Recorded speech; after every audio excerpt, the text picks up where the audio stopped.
And my zoning band, clap. So what would you share with the Western world about women's issues here in India and what you'd like to see change? I think women in West should realize that they're lucky.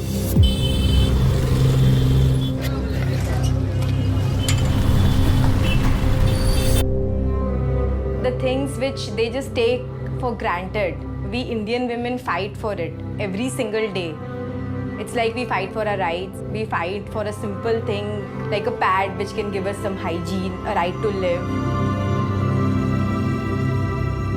There's a stigma around periods that we don't talk about. It's still spoken in a code language.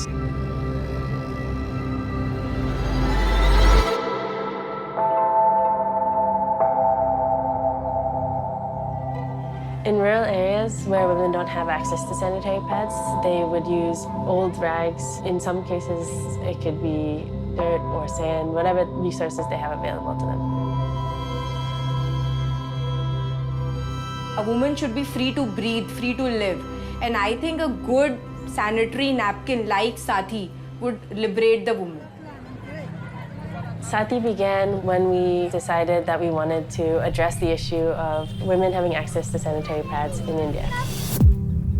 But if 100% of women in India have access to sanitary pads, that means that 4 states in India would be covered in plastic waste each year. India is polluting a lot. The landfill will keep on growing and growing and growing. So I would just have to say that there's no planet B and there's no end to plastic.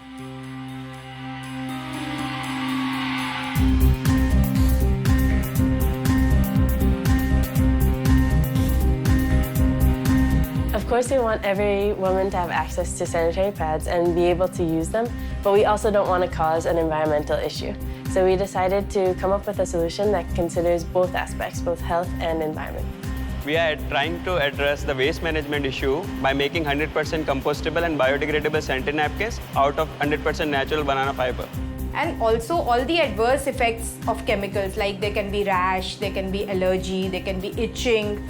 So all that will also go away with a natural pad made up of natural material.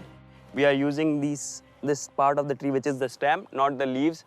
Actually, farmers leave it out there to rot after the harvest because it's of no use, and we are making the best out of the waste. So in the chain, everyone is benefiting. The farmer gets a bit of money for the waste, which was previously waste. Now it's a raw material for us. The fiber reaches our factory. Then we do a magical process where we convert it into highly absorbent cotton-like material.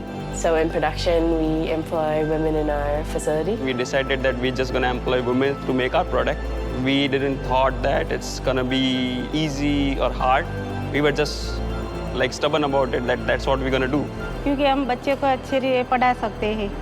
फिर हम कई बार जाते हैं तो किसी के पास, पति के पास पैसा भी मांगना नहीं पड़ता है। These women are not just factory workers, they are educators, which goes from here, educate women in the other suburbs where they don't know about menstrual hygiene, which is amazing.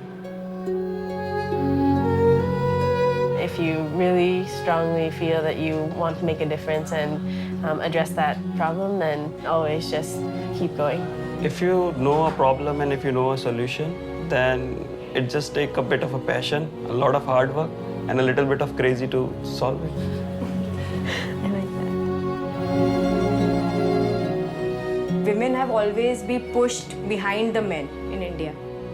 So I think when a mother educates a daughter about a pad, she has realized that the pad will give her daughter the freedom to go to school regularly, the freedom to hold on to a job, basically the freedom to meet the world with a confidence.